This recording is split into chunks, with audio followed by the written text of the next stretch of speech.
berikan informasi dan penjelasan. Setelah itu nanti akan kita pandu untuk teman-teman pers untuk menanyakan berbagai hal yang sekiranya perlu ditanyakan kepada tim gugus tugas. Mana-mana yang nanti akan dijawab oleh beliau Ibu Bupati, kemudian hal-hal yang bersifat teknis mungkin nanti akan ditambahkan oleh tim gugus tugas yang lain. Ada Pak Sekda, kemudian ada Kepala Dinas Kesehatan, kemudian ada anggota tim gugus tugas yang lain. Kemudian Bapak teman-teman pers dan Bapak Ibu sekalian anggota tim gugus tugas yang kami ingin banggakan, kepada Bupati Brebes selaku Ketua Tim Percepatan Penanganan COVID-19 Kabupaten Brebes, disilakan.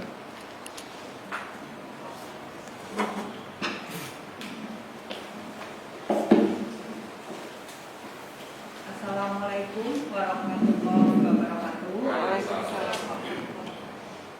Yang saya banggakan, saya hormati anggota DPD Provinsi Jawa Tengah, Bapak Dr. Umar Koyo, Bapak Sekda, Kepala Dinas Kesehatan, Asisten 1, dan yang lainnya, serta yang saya banggakan, saya hormati rekan-rekan wartawan, baik media cetak online dan semua yang hadir.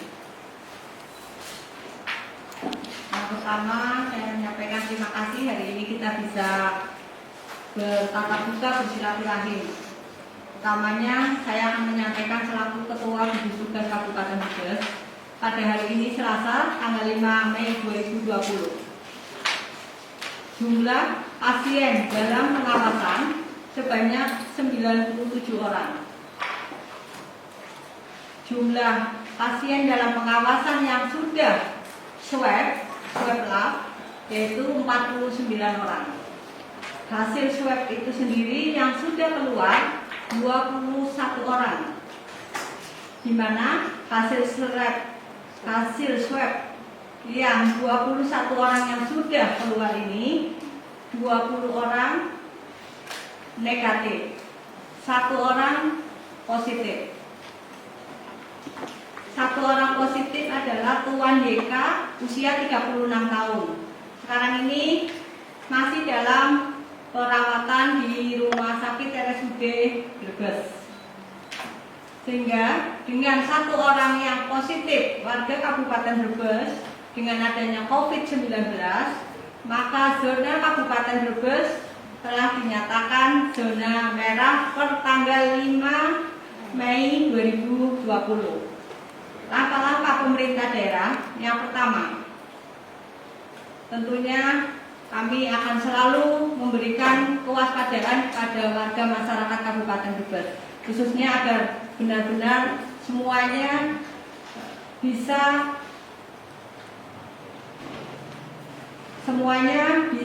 dengan sendirinya mengikuti apa yang jadi instruksi atau aturan-aturan oleh pemerintah daerah, di mana alhamdulillah warga masyarakat Kabupaten Brebes mereka memahami dan melaksanakannya dengan baik. Yang utama saya akan sampaikan, kalau untuk PSBB ini saya tentunya sekarang lagi proses dikaji dulu oleh Sekda dan Kepala Dinas terkait.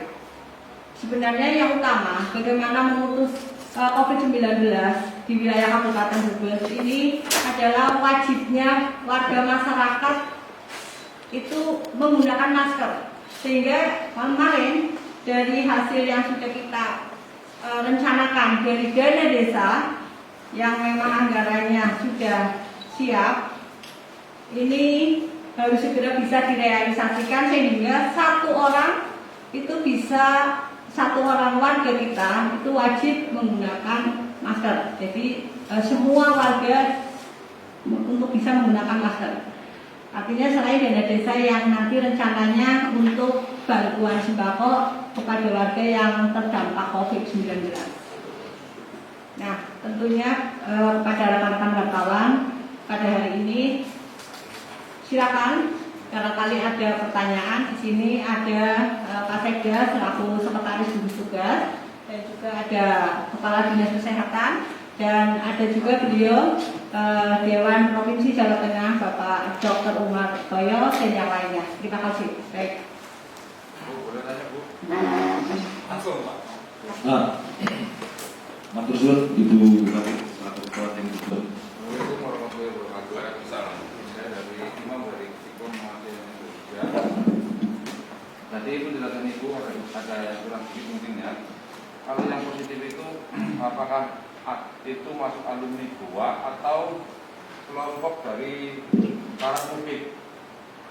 Yang kedua terkait dengan tuntutan warga Pantakau, manakala yang sakit yang positif ini adalah warga Pantakau, di mana mereka meminta untuk dilakukan rapid test massal terhadap anggota keluarga atau yang belum trap. Terus sikap dari Pemda sendiri bagaimana dengan permintaan terkait rapid test massal ini? Demikian. Terima kasih. Assalamualaikum warahmatullahi wabarakatuh. Waalaikumsalam warahmatullahi wabarakatuh. Langsung monggo Pak Kartono. Izin membantu tentang swab masal. Jadi ini karena ini sudah ada hasil swab yang positif, maka strategi kita adalah nanti yang kita lakukan tracing yang akan kita lakukan termasuk salah satu adalah rapid itu biar terarah adalah yang dari yang sekarang positif. Nanti kalau yang negatif maka perlakuannya berbeda. Karena apa? Rapid test ini harus kita perlakukan secara ketat, tidak asal semua rapid test. Mengingat satu jumlah rapid test terbatas, harganya juga mahal. Kemudian yang ketiga, rapid test ini itu oleh WHO sekarang ini sudah bukan menjadi rekomendasi lagi. Dia hanya menjadi alat bantu manakala Dr. Umar di belakang saya ini yang di rumah sakit sudah menemukan melalui hasil ronsen, hasil laboratorium.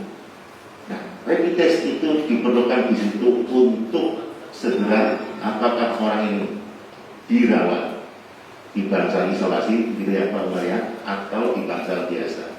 Jadi sebenarnya penggunaan rapid test itu adalah utamanya di situ, bukan untuk rapid test masa itu Mas Imam. Ini soalnya terkait dengan ini. Nah, yang kalau informasi yang pertama tadi yang kedua, ini yang sekarang positif, yang sekarang dirawat itu adalah alumni GOA, bukan koruptif.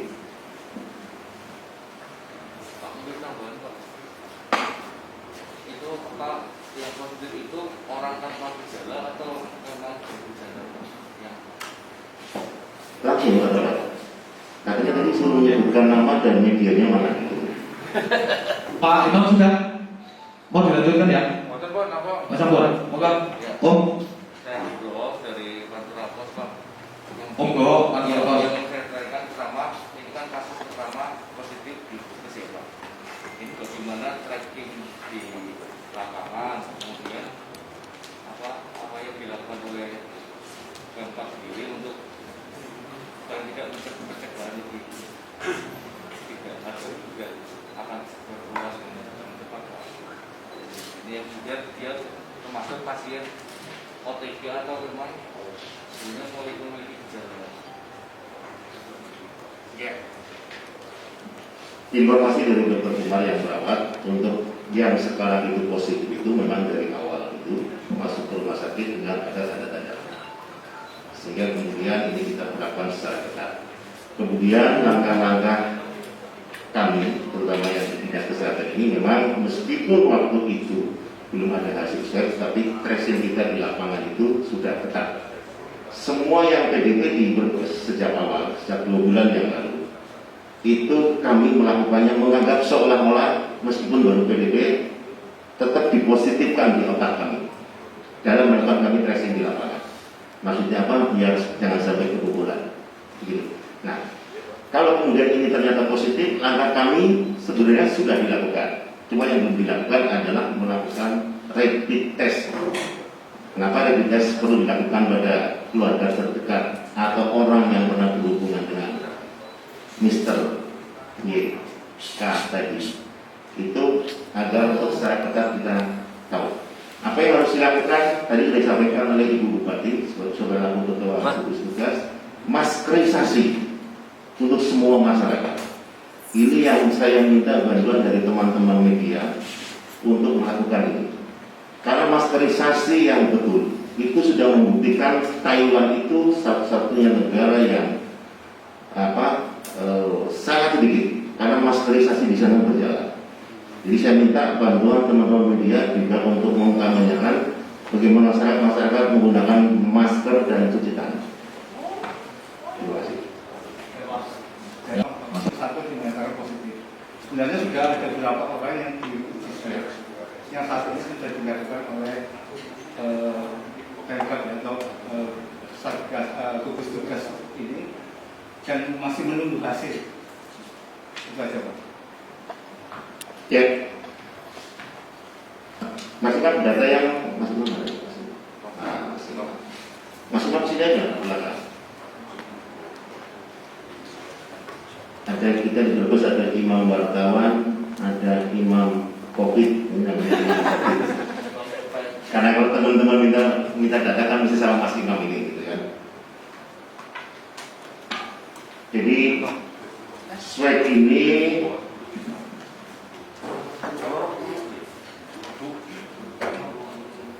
kita sudah melakukan 49 orang yang sudah diswab. Dari rumah sakit Brebes 35, rumah sakit Bungayu 14. Ya.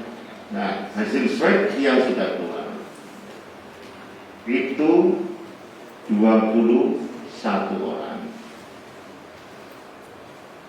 Yang 20 negatif, yang satu positif. Nah, itu positif kemarin sore kita baru dapat datanya.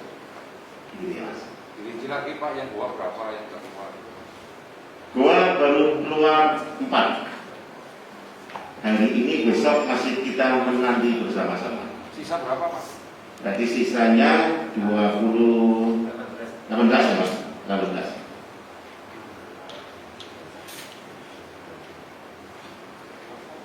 Kita doakan bersama semoga cukup sampai biar syarat menjadi merah gitu kan. Jadi komunitas ini nggak perlu tegang-tegang. Yang penting aksi kita bagaimana biar ini secepatnya kita lakukan.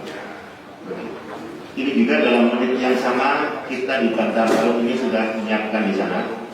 Jadi pasukan kita di kecamatan, di Puskes sudah mulai bergerak.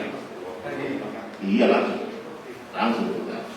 Harus kepingin saya mulai dari malam, cuma kan harus diumumkan dulu ya ketua Gugus. Ada berapa Pak yang di tracing masalah keluarnya? Ini keluarganya tadi. Jumlahnya berapa?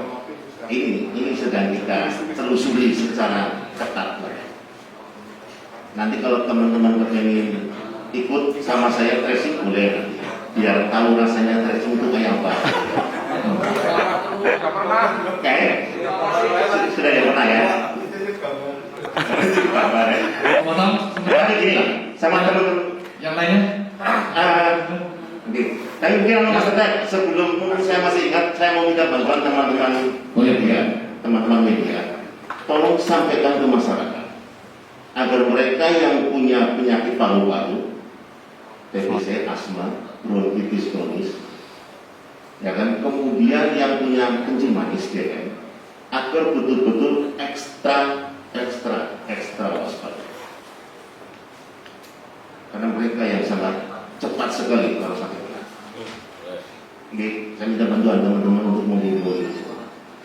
Kami di Puskes juga sudah melakukan itu. Jadi data yang ada di Puskes itu yang punya penyakit-penyakit seperti ini sudah kita konseling door to door agar mereka lebih aware terhadap dirinya sendiri.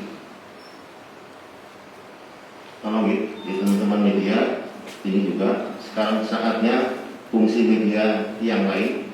Fungsi media itu kan tidak hanya memberitakan ya. Nah, tapi bagaimana ilmu dari Mas Bayu kalau masalah apa yang disampaikan ke saya. Ini tolong teman-teman, ini kalau kita kepengen cepat selesai maskerisasi harus betul-betul kita galakkan. Oke, monggo yang selanjutnya. Satu lagi mata kayak Nanti dulu. Saya nggak ada ngomong. Dok, untuk kondisi misteri sendiri Sebut dulu sekarang. Dari mana? Dari lapangan kepada mana? Yang dari mana? Dari Kuncung apa dari mana? Dapat langsung Om. Assalamualaikum warahmatullahi wabarakatuh. Waalaikumsalam. Jadi dok dari Bapak Radar. Ya. Dok, untuk kondisi misteri sendiri dok saat ini seperti apa? Ya, ini nanti dari sumber utangnya, monggo Pak Umar. Ini beliau yang merawatnya. Terima kasih.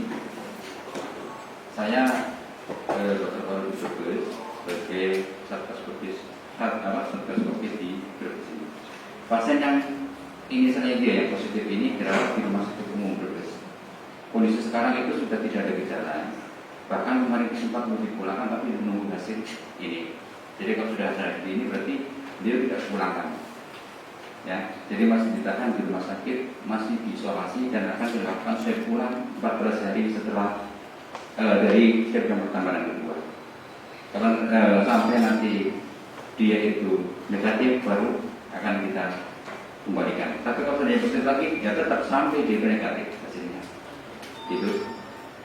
Untuk kondisinya, alhamdulillah sudah 3 hari ini, yang 2 ini itu tidak ada gejala demam.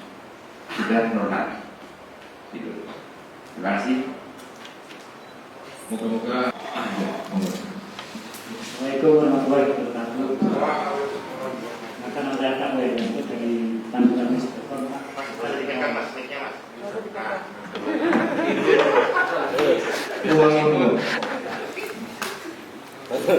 Mau tanya terkait dengan tadi sudah dijelaskan panjang lebar terkait dengan beberapa pasien ya yang ditangani oleh tim medis PPR sendiri itu penanganannya bagaimana? Artinya seberapa jauh kondisi mereka saat ini dalam penanganan pasien? Maksudnya tim kesehatan, jadi tenaga kesehatannya bagaimana gitu ya? Nah, Pak Umar lagi yang jawab. Oke. Untuk tim medis di rumah sakit umum yang dia itu menangani COVID ini itu sudah dilakukan rapid test semua, yaitu terutama di IGD, kemudian di ruang isolasi Dahlia dan petugas dari laboratorium. Jadi kemarin itu sudah dilakukan pemeriksaan rapid test dengan hasil negatif semua, alhamdulillah. Gitu ya. Nanti kalau seandainya memang ada yang kondisi ada gejala, mungkin tidak ada gejala lagi, tapi mungkin langsung sudah gitu. Jadi standar ADP untuk itu sudah beres ya Pak ya, sudah aman. Monggo yang dari media cetak mungkin Om Bayu sama yang dari teman radar mana? Tambahin lagi Pak. Hah? Urung buka. Monggo, ya udah. Tangan mana rolling? Boleh. Boleh Pak. Boleh. Pak Sekda, Untuk saya juga boleh. tadi kan rencananya ada untuk PSBB ya Pak. Untuk saat ini sendiri, Brebes sendiri akan melakukan PSBB sudah Pak. Baik, yang terkait dengan PSBB tadi sudah disampaikan oleh Bupati selaku Ketua Gugus Tugas bahwa persyaratan PSBB itu kan cukup ketat, jadi perlu kita kaji lagi. Artinya secara pertumbuhannya nanti seperti apa. Kalau dirasa ini satu orang yang positif, berikutnya ternyata hasilnya negatif, berarti kita tidak akan melaksanakan PSBB.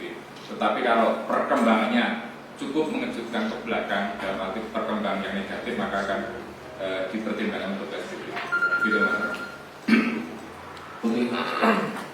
Ada lagi? Bukan. Ya Pak, ini kaitannya dengan langkah antisipasi Pak. Jadi saya banyak sekali mendapat informasi dari masyarakat untuk alumni 2 yang diisolasi di Islamic Center ini, pengamanannya itu kurang. Jadi mereka katanya keluar kemudian membeli sesuatu di Indomaret dan lain-lain. Ini kebenaran bagaimana? Oke, itu. Saya dapat info itu, makanya kami konfirmasi langsung gitu. Mana kita apa? Saya kira juga sudah sekarang dalam pengamanan di Islamic Center pun kita juga melibatkan unsur aparat. Jadi ada dari Kodim, ada dari Polres, dan juga teman-teman dinas kesehatan selaku yang membina dari kita libatkan semua. Aman ya? Aman ya Pak? Aman. Ada yang lain? Terakhir. Monggo. Monggo. Sebut identitas.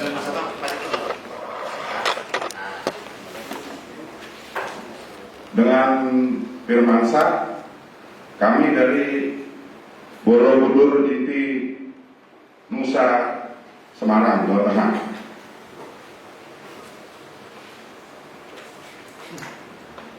Saya mau menambahkan pertanyaan dari rekan tadi masalah pengamanan di Islamic Center.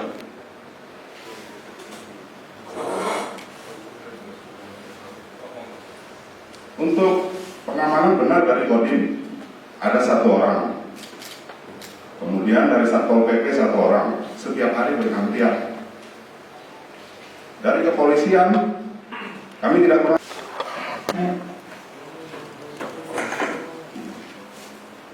Terima kasih.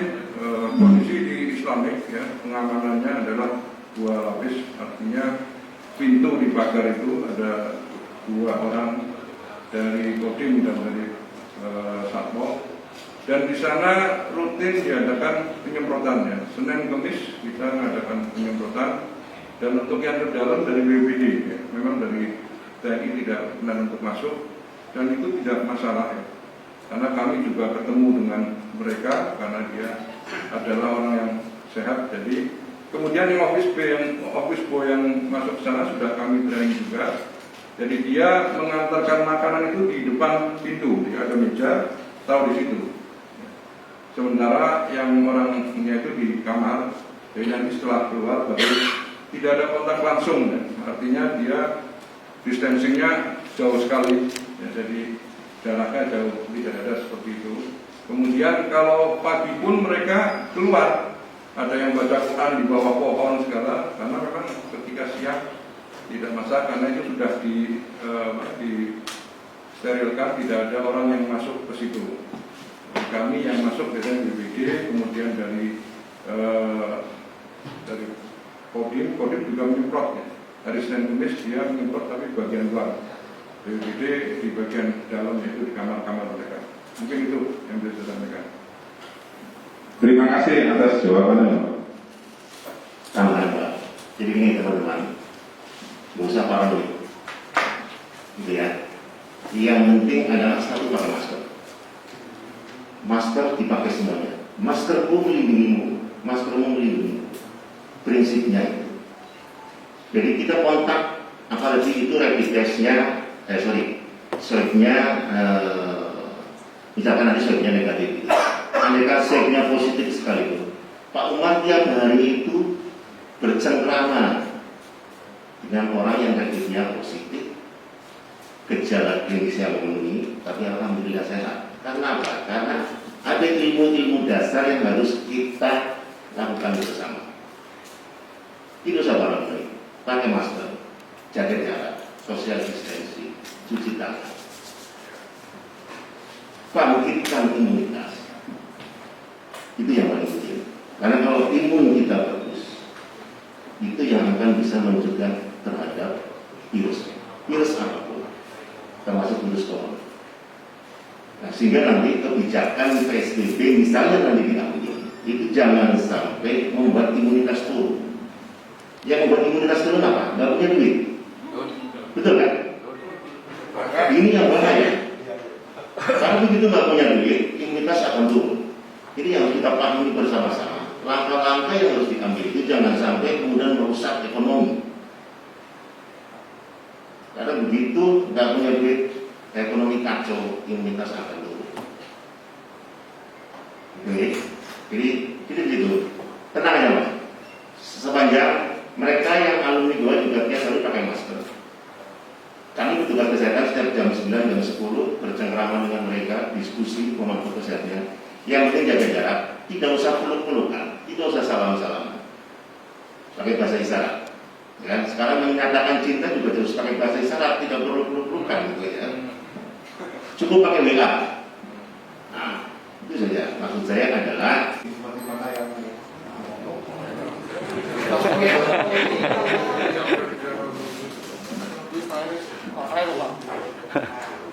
Ya, baik, sekali lagi saya sampaikan dengan zona merah yang hari ini per tanggal 5 Mei 2020 karena ada satu warga yang dari alumnus Goa terkena COVID atau positif, tetap untuk PSBB kami kaji dulu. Tadi sudah dijawab oleh Pak Sudha, karena ketentuan dan syaratnya sangat luar biasa sehingga kita harus mengkaji dulu. Baik. Ini apa APD untuk kesiapan tenaga medis sendiri terkait apa beberapa peralatan untuk penanganan COVID seperti ventilator, apa beberapa alat yang di rumah sakit sendiri bagaimana? Jadi maksudnya ada berapa yang disiapkan untuk itu, kemudian APD-nya apakah benar-benar sesuai dengan standar, jangan sampai terjadi seperti di Karyadi, waktu tenaga medis banyak yang kena, saat itu seperti apa? ya, jadi APD ini macam-macamnya banyak. Masker yang kita pakai sekarang bersama ini itu juga APD. Oke, Kemenkes telah menentukan 3 kategori APD. APD tingkat 1, 2, dan 3. Jangan yang disebut APD adalah pakaian astronot. Itu mungkin kebanyakan di kita yang namanya APD itu. Kita sekarang semua sudah pakai APD. Ya kan, APD ini level yang paling sederhana, paling satu. Nah, untuk yang teman-teman yang di tempatnya Pak Umar di ruang isolasi, itu APD-nya memang khusus. Dan sampai sekarang ini tidak kekurangan ya Mas? Tidak kekurangan. Mungkin ventilator kita baru ada 5.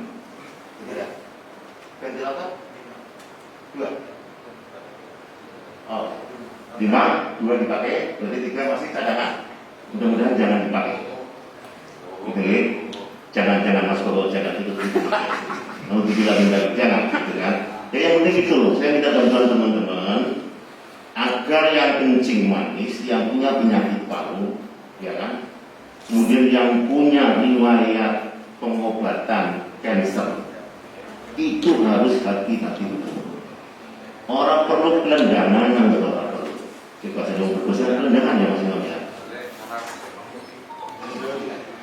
Ya Mas Imam ya. Jadi untuk rumah sakit, insya Allah mudah-mudahan kita sudah siapkan. Kalau untuk rumah sakit kita sudah menyiapkan jauh-jauh hari. Sejak awal Maret itu kita sudah siapkan rumah sakit.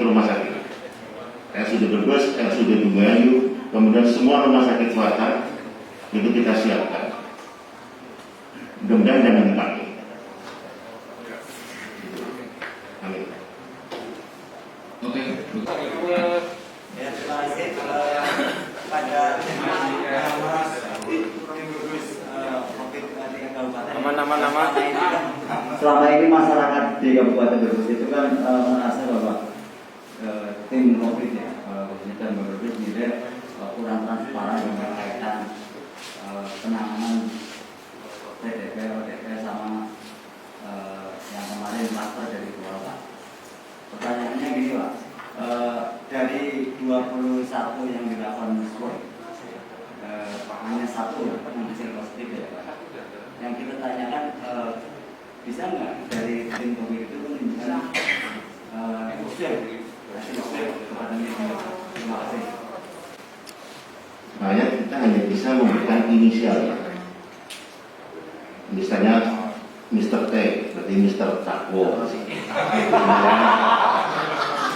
Ya kan, Mr. G, Mr. Bobo, ya kan, Mr. E, Mr. Eko.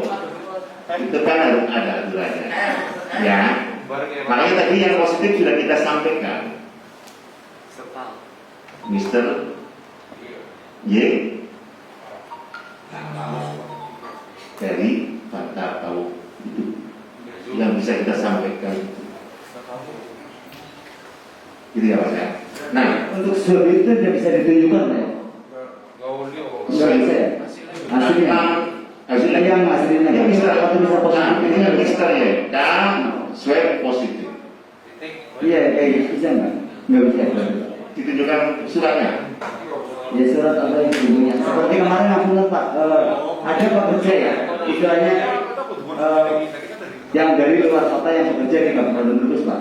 Ternyata itu di Brebes sendiri itu masyarakat Brebes kan kemarin bertanya-tanya, dia meninggal orang warga Bekasi itu meninggal karena COVID atau bukan? Karena penanganan yang dilakukan adalah melalui SOP Pak. Nah, tapi pada kenyataannya setelah berapa hari, 4 hari keluar bahwa dia itu negatif dan ada bentuknya. Nah, kenapa untuk di Kabupaten Brebes sendiri, warga Brebes sendiri tidak bisa mendapatkan, sedangkan dari luar kota yang bukan orang Brebes malah kita bisa mendapatkan itu Pak. Oke. Mas Imam, dijawab ini teknis ini saya. Ya.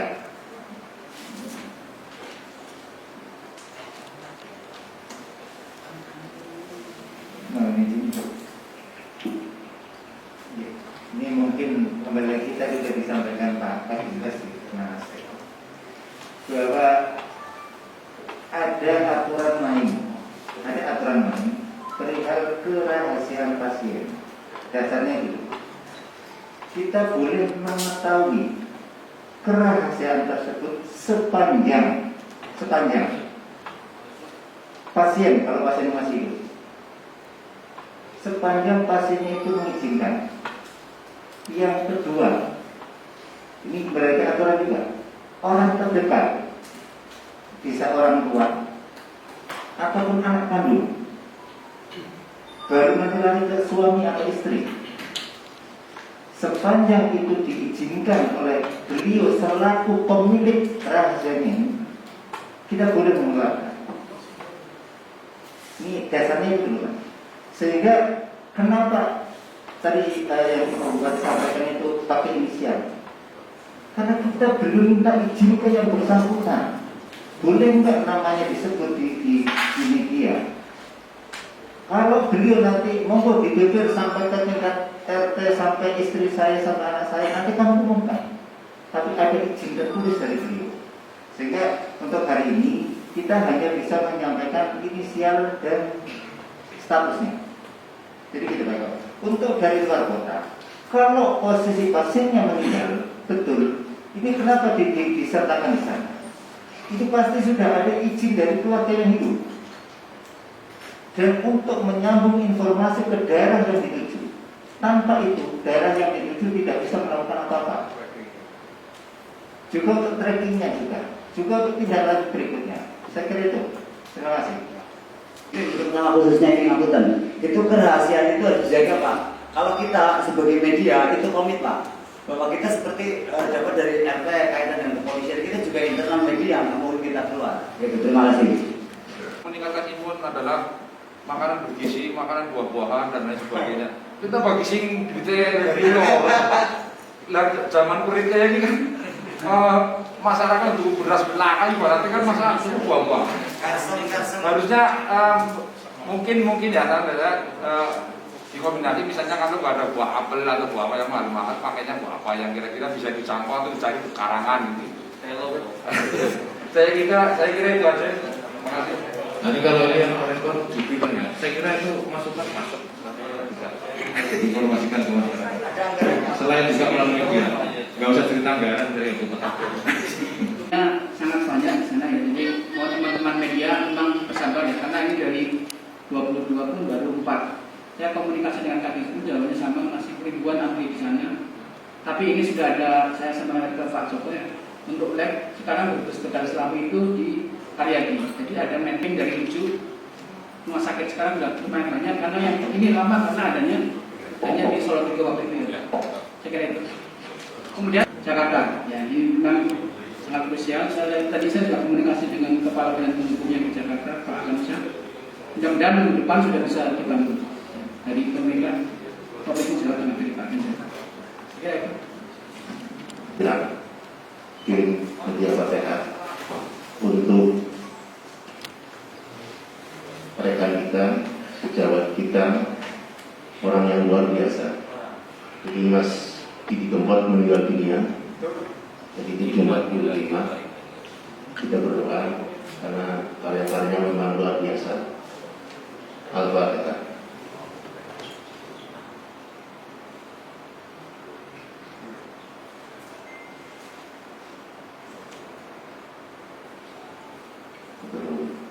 Monggo Mas.